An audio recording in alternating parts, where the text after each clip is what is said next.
So this is one of my favorite things that we've ever made. This is blackberry white, and we source blackberries from the Pacific Northwest, white chocolate, vanilla. We put this into brand new medium or medium plus toasted American oak barrels. And of course, Arizona wildflower honey is the predominant fermentable sugar that goes into this beverage. It's part of our annual 4-part white series. Sometimes we'll throw in another one or two into there as a special one-off.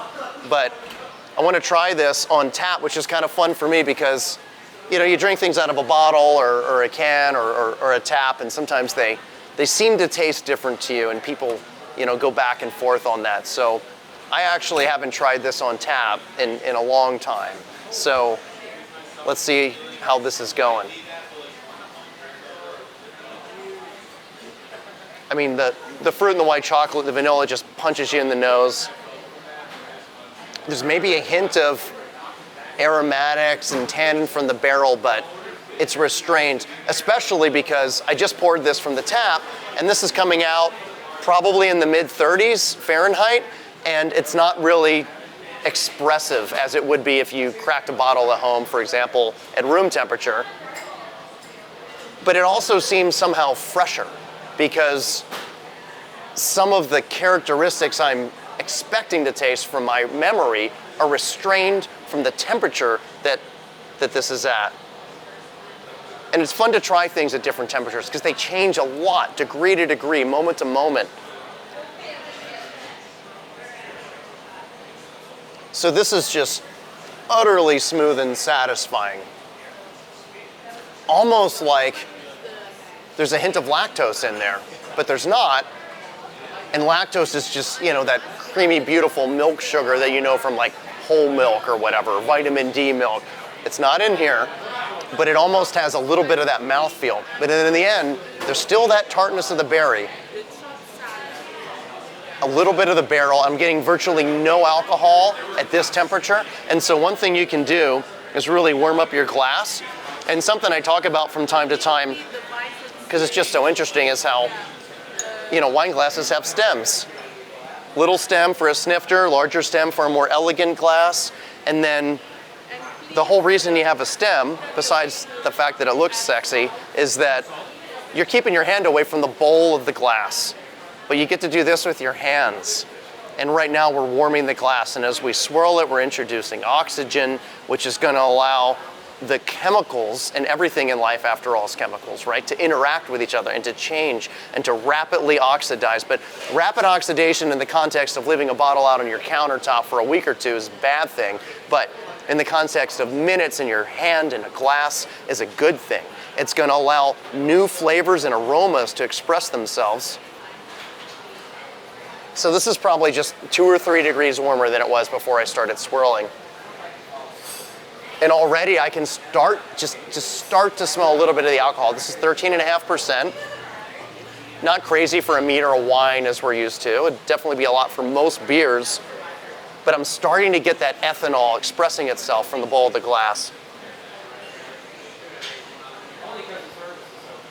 And it starts to balance it.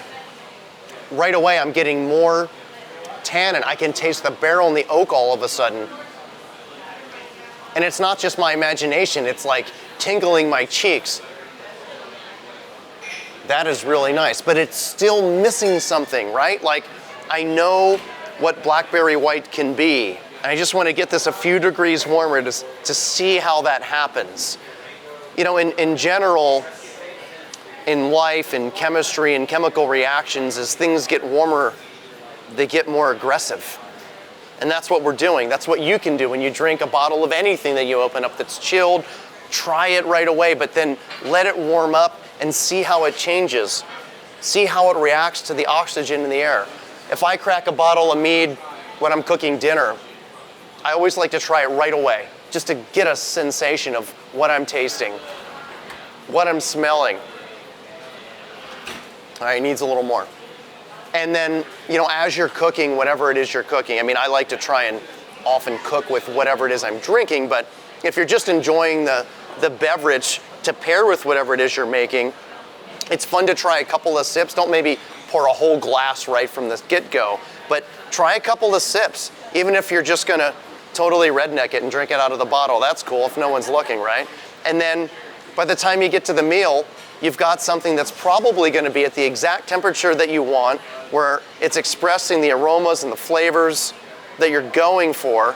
All right, this is definitely, it's still chilled, but it's warmed considerably. I mean, we're only talking about 3/4 of an inch of mead in this glass.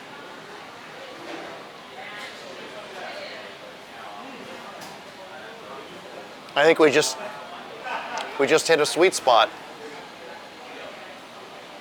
This is going to get more expressive as it warms, but right now as it's warmed to this point, I'm guessing right now this is probably 55 degrees, something that you would maybe serve like a white wine at.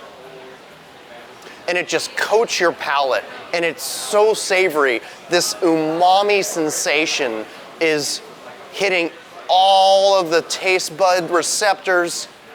It's just fantastic.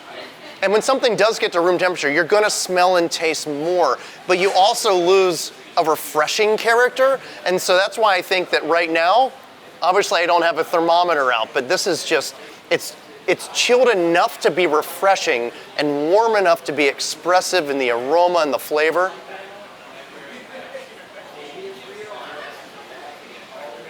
That's perfect. Cheers.